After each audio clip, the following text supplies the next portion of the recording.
paid for by the New World Order.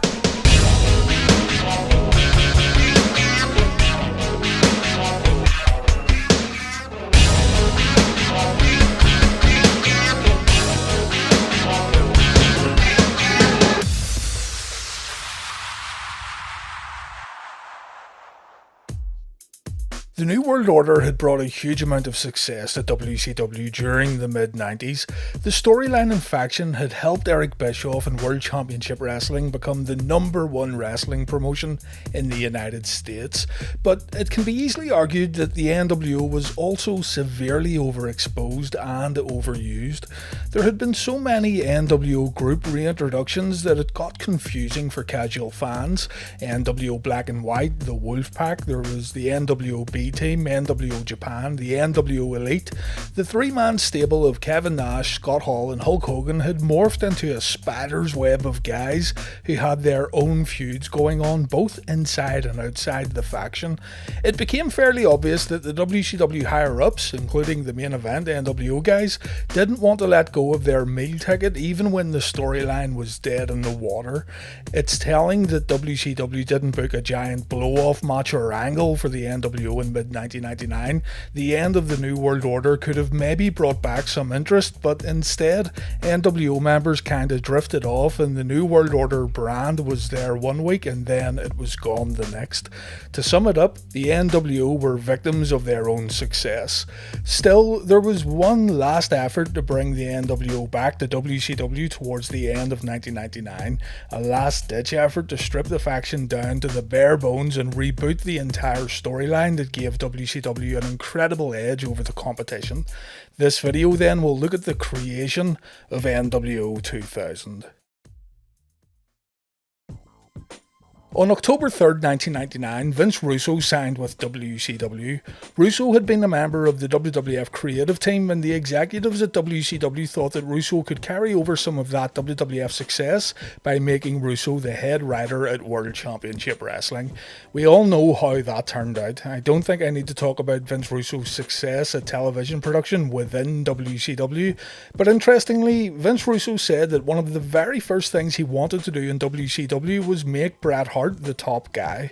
When Bret Hart showed up in WCW towards the end of 1997, after the Montreal Screwjob took place, the company were presented with an unbelievable opportunity to build a captivating storyline and angle around the Hitman. Many thought the whole company should begin evolving around Bret, striking the iron while it's hot in order to maximize potential viewership and media attention. But instead, WCW and Eric Bischoff completely blew it when it came to Bret Hart's first months within the company. Bischoff blames Bret, Bret blames Bischoff, but it really comes down to WCW being WCW. No new guys were going to come in and disrupt this nWo money train, no matter how good they were or where they came from. Bischoff simply thought that if it ain't broke, don't fix it, and this lack of forward thinking could be applied to many different factors that led to the ultimate demise of World Championship Wrestling. Still, when Russo came into the company to take over as the head of creative, among all the other wild ideas he had, Vince wanted to put Bret Hart on a pedestal and make the Hitman a true main eventer of WCW. Russo said, "He was huge. One of the things I noticed when I went to WCW was that they didn't know how to use Bret. They just didn't know how to use him. And I had so much respect for this guy from working with him in the WWE. I just wanted to get him in a spot he belonged in. So yeah, I had big plans for him at that point." It didn't take long for Bret's WCW push to begin under the watchful eye of Vince Russo. WCW Mayhem in 1999, the first WCW pay-per-view to ever take place in Canada, would feature the semi-finals and finals of a World Heavyweight Championship tournament, a tournament that the Hitman won after defeating names like Goldberg, Perry Saturn, Billy Kidman, Sting, and finally Chris Benoit. I know Bret likes to say he doesn't have any good moments in WCW and he'd rather forget his whole run within the company, company, but Bret fans should check out Mayhem 99. The Sting and Chris Benoit matches here were good, and it was good to see Bret finally reach the top of the WCW mountain. The only problem here though is that it was too little too late. Wrestling fans were all about the WWF and the Attitude Era during this time period. Had WCW went all the way with Bret when the Hitman first showed up on Nitro, then things could have been different, but yeah, here we are. Still, Russo was true to his word. The main event scene would begin centering around the new World Heavyweight Champion, Bret Hart. So far, you might be thinking that Vince Russo was doing a fairly decent job here and picking a guy up who should have been at the top of the ladder anyway, but remember, this is Vince Russo we're talking about here. Ultimately, the plan was to turn Bret into a bad guy once again. Not only would Bret turn heel, but Bret would be the leader of a reborn New World Order faction known as nWo 2000. Now, I'm going to be honest, we're talking about Vince Russo booking here towards the end of 1999. Some of this won't seem to make any sense, but you have to throw your better judgment out the window here and just play along. During Bret's final match at Mayhem against Chris Benoit, Kevin Nash and Scott Hall interfered, targeting both Hart and Benoit. Goldberg came to the ring to aid the Hitman and the Crippler, and the match continued on afterwards. The next night on Nitro, Bret came to the ring and he said he'd give Bill Goldberg a title match at Starrcade.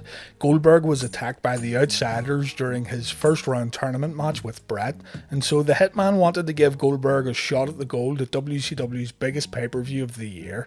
Hall and Nash interrupted Bret and a challenge was made, the Outsiders versus Bret Hart and Goldberg on Monday Nitro. As Bret was about to leave the ring, the chosen one, Jeff Jarrett, jumped in, smashing a guitar over the Hitman's back. Bret says he'll take care of Jeff Jarrett later on Nitro, while Goldberg will take care of the Outsiders. Bret won his match against Jarrett, while Goldberg teamed up with old rival Sid Vicious to take on Hall and Nash. The Outsiders won this tag team match. The next week on Nitro, Jeff Jarrett aligned himself with the Outsiders after the Chosen One helped Nash and Hall win a three-way tag team cage match that also featured Bret Hart, Chris Benoit, Sid Vicious and Goldberg. Goldberg was able to beat Jeff Jarrett the following week after getting help from Bret Hart and some other babyfaces of WCW, so you can see the picture that Russo was trying to paint here in the run-up to Starrcade. Bret Hart and Bill Goldberg were your honourable good guys of WCW who were looking forward to their match at Starrcade, but in the background you had Hall, Nash and Jeff Jarrett causing issues for both men. To further solidify the friendship between Bret Hart and Bill Goldberg, the pair won the WCW Tag Team titles on the December 9th, 1999 episode of Thunder, thanks to Roddy Piper coming out and replacing a biased referee.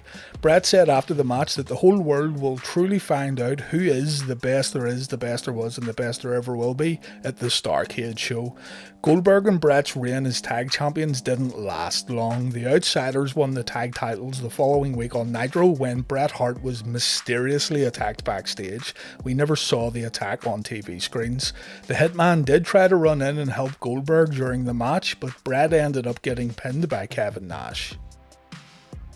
The Goldberg vs Bret Hart Starrcade match then has become infamous. Bret knew that Goldberg worked stiff, and apparently Bret said to Goldberg backstage that he can do whatever he wants in the ring, but just don't injure anyone. Bret was reportedly up for a hard-hitting main event, but he was extremely wary of Goldberg's ring abilities. Bret and Goldberg shook hands before the match. Things were going fine during the opening moments. Goldberg dominated the Hitman, but Bret began working on Goldberg's leg, softening it up for the inevitable sharpshooter. Around the 10-minute mark, Bret hits the referee seemingly by accident. After the ref bump, Bret Hart takes the sidekick from Goldberg that would pretty much end his wrestling career.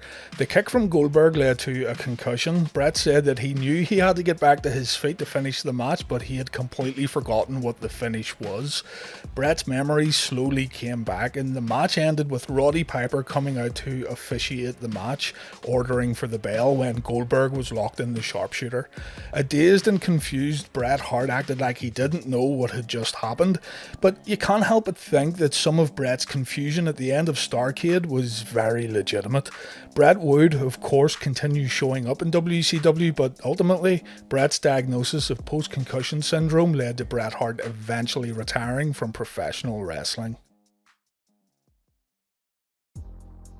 The severity of Bret Hart's injuries were either not known to WCW staff, or people just felt it would get better as time went on, as the very next night on Monday Nitro, Bret Hart was involved in WCW's next major storyline that was originally going to set the scene for the months that followed.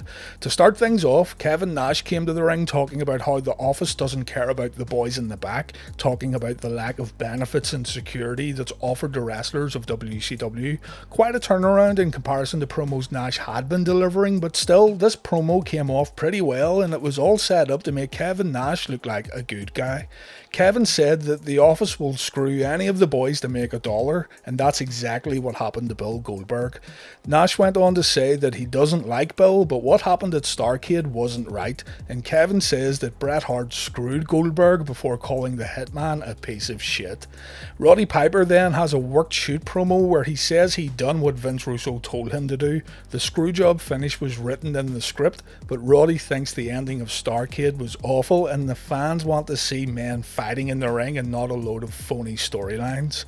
Goldberg and Bret Hart show up. Goldberg told Piper that he made the wrong decision at Starrcade, while Bret Hart said this is all down to the office, echoing Kevin Nash's sentiments regarding the higher-ups in WCW making the boys in the locker room look bad. Bret said he didn't want to be the champion if he didn't beat Goldberg fair and square, so the Hitman went back to Vince Russo and he vacated the championship.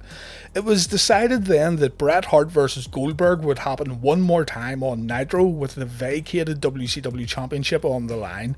Keep in mind that Bret was working with a severe injury here. The referee gets knocked out, Bret delivers a low blow, and as the Hitman applies a figure 4 leg lock on Goldberg, the outsiders hit the ring. We think that Hall and Nash are coming after Bret, but instead, Goldberg gets attacked. The outsiders hand a baseball bat to the Hitman, and it's made clear that the outsiders were in cahoots with Bret all along. Roddy Piper tries to help Goldberg, but he gets taken out, and Bret Hart scores the pinfall win. Jeff Jarrett then hits the ring, proceeding to smash a guitar over Piper's head before grabbing a few cans of spray paint. The old familiar nWo theme music plays in the arena, and Kevin Nash grabs a microphone saying that the band is back together. With Bret Hart now as the leader, the New World Order were back. This time the group would be known as nWo 2000, and it featured 4 initial members: US Champion Jeff Jarrett, Tag Team Champions Scott Hall and Kevin Nash, and the World Heavyweight Champion Bret Hart. This version of the nWo would have a black and silver logo instead of the classic black and white with the word new underlined in the nWo 2000 logo. The immediate problem here, though, as you can probably tell, is Bret's involvement. While I'm sure the best of intentions were there, Bret would be unable to lead the pack and he'd soon be disappearing from TV screens. Had Bret not suffered that injury at Starrcade, things would have been very different, but because the original plan could never get played out on TV, the story of nWo 2000 feels unfinished and inconclusive. The group was pretty much abandoned, and the addition of new members would kind of hurt the credibility of the faction. Still, the nWo 2000 came to the ring on the December 23rd, 1999 episode of Thunder for their very first promo together. Bret said that this was all planned for over a month, while clips are shown of the nWo's master plan unfolding over the past few weeks. Kevin and Scott go on to say that the fans are stupid, and Jeff Jarrett, well, Jarrett talks about this nWo being different, saying there will be no watering down with additional members, and that of course wouldn't be the case at all.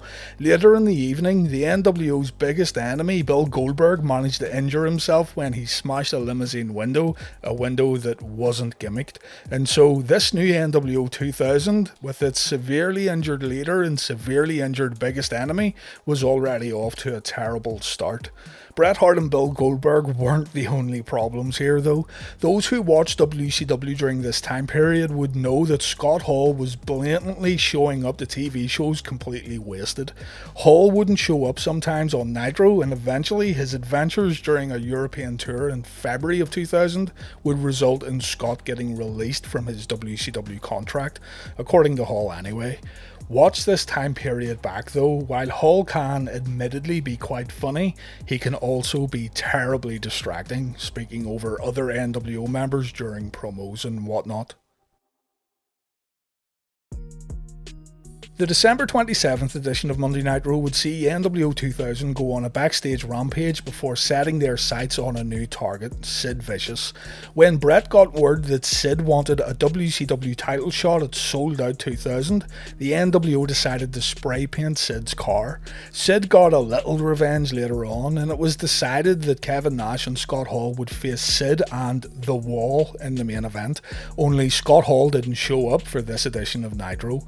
Scott Steiner ended up joining nWo 2000 at the end of this broadcast, helping the other nWo members take out The Wall and Sid before Bret Hart ran over Sid's car with a monster truck. So things were pretty standard up until this point, and things kinda made sense, but when Bret let the WCW higher-ups know that he now needed time away from the ring, it seemed like all hell broke loose and WCW didn't know what to do.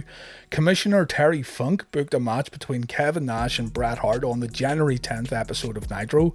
If Bret didn't wrestle, he would get stripped of the championship, and Kevin Nash went ahead with the match because he wanted to become champion. The match ended with Arn Anderson and Sid Vicious attacking Nash and Hart, but the damage was seemingly done here. The nWo 2000 was already beginning to fall apart, and the January 12th episode of WCW Thunder would prove to be a pivotal night for this new incarnation of the New World Order.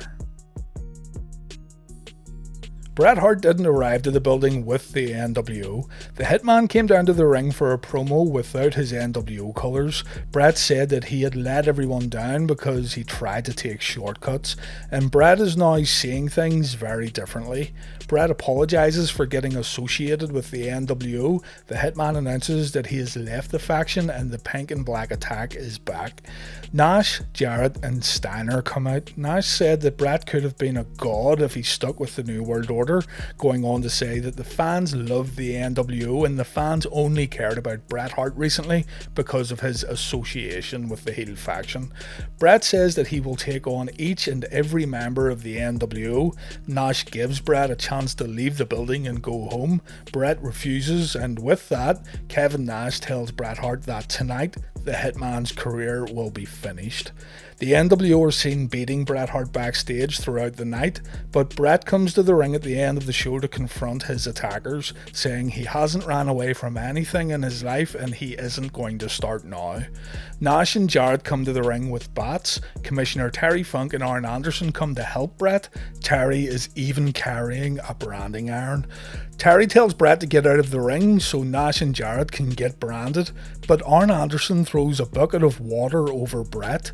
Double A notices that Bret's bruises and cuts are coming off, and with that, Bret and the nWo begin beating up Terry Funk and Arn Anderson. It was all another big Vince Russo swerve. Bret has his nWo colours on underneath the Calgary Hitman shirt, and yeah, the nWo were still in full force.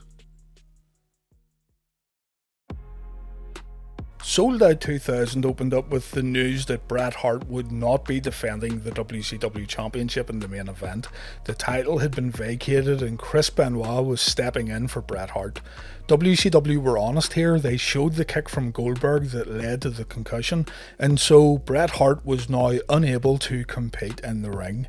Bret would still show up to cut promos and interfere in matches. His contract wasn't officially terminated until October of 2000, but Bret didn't wrestle another match for the company. On top of this, Jeff Jarrett also missed Sold Out 2000. He too had a head injury that took him out of his scheduled 3 Sold Out matches on the evening. The only member of nWo 2000 who had a match at Sold Out was Kevin Nash. Big Sexy defeated Terry Funk to become the new WCW commissioner. And from here, things just got more ridiculous and hard to follow.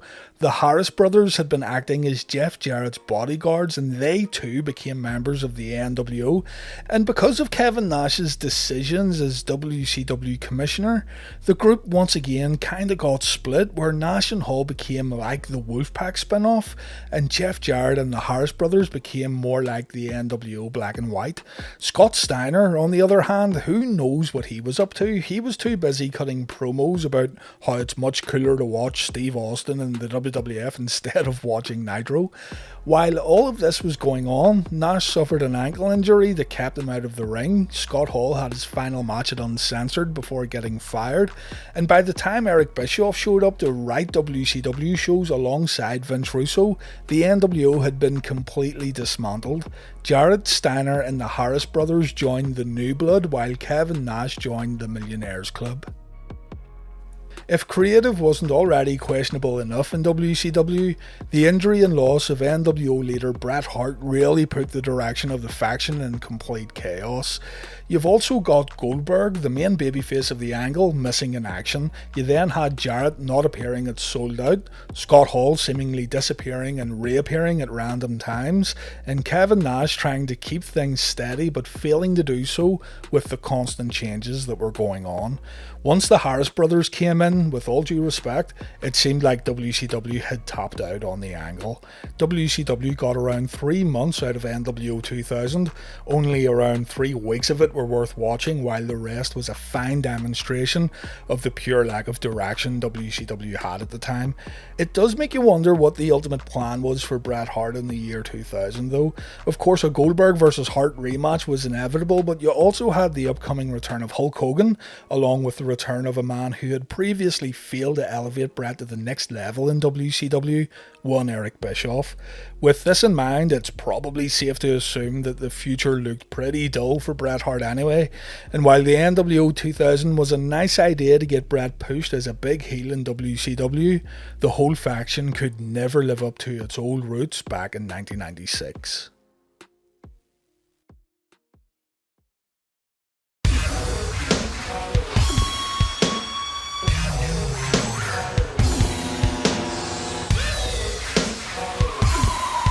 The following announcement has been paid for by the New World